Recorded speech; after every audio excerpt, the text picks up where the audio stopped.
Dear students, you are welcome in the Education Department at SHAHD Association. Our lesson today is about perpendicular bisector for a segment. Make sure to subscribe to our channel for more lessons and don't forget to click the bell to stay notified. You will learn in this lesson how to identify the perpendicular bisector of a segment and how to construct a perpendicular bisector by using a compass and set square. Identifying the perpendicular bisector of a segment. So as we have seen in the Engage and Explore section, a perpendicular bisector for a segment is a line passes through the midpoint of this segment, which is AB in this example, and forms a 90-degree at its midpoint. Any line has these two conditions. We can call it perpendicular bisector of a segment. This is the first condition, and this is the second one. Now let's learn how we can draw a perpendicular bisector of a segment by using ruler and set square, which will be the first method. So first, we need to look at the midpoint of segment AB, and to do that, we need a ruler to measure the length of segment AB. So if the length of segment AB is 10 centimeter, the half of length will be equal to 10 centimeter over 2, because we said half. So we must divide the total length of segment AB by 2. And the midpoint will be away 5 centimeter from point A. We can measure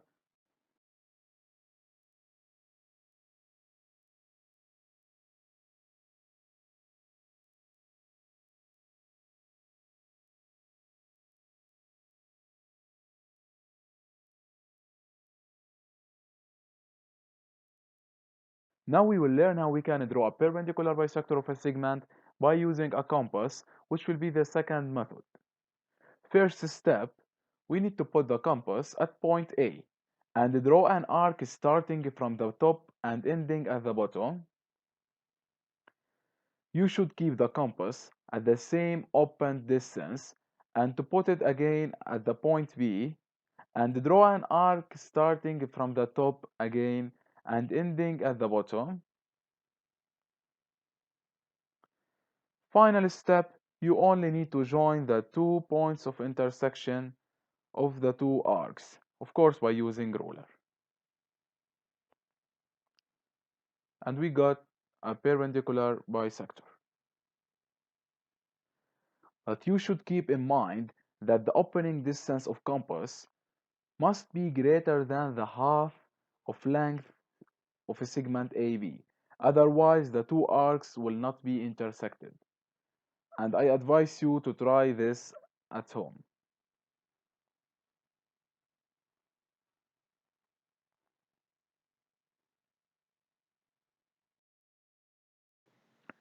Let's solve this simple exercise. Which of the following lines D represents a perpendicular bisector for segment AB? So we should think about the line which satisfies the two conditions of perpendicular bisector.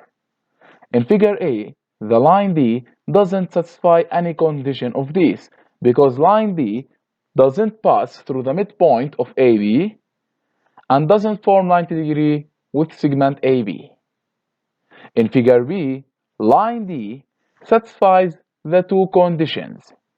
It passes through the midpoint of AB because it's given that AC equal to CB and it forms 90-degree with segment AB. While figure C, line D satisfies only one condition. It forms 90-degree with segment AB, but it doesn't pass through its midpoint because it's not given that AC is equal to CB. So figure B is the correct one. Now let's learn this important theorem, perpendicular bisector theorem. It says that if a point is on the perpendicular bisector of a segment, then it's equidistant from the endpoints of the segment. So if any point lies on the perpendicular bisector of segment AB, like point Y, it's equidistant from the endpoints which are A and B of the segment. So AY must be equal to BY. Same for point X. Since X lies on the perpendicular bisector D for segment AB, then it's equidistant, so it has equal distances from point A and from point B. So XA equal to XB.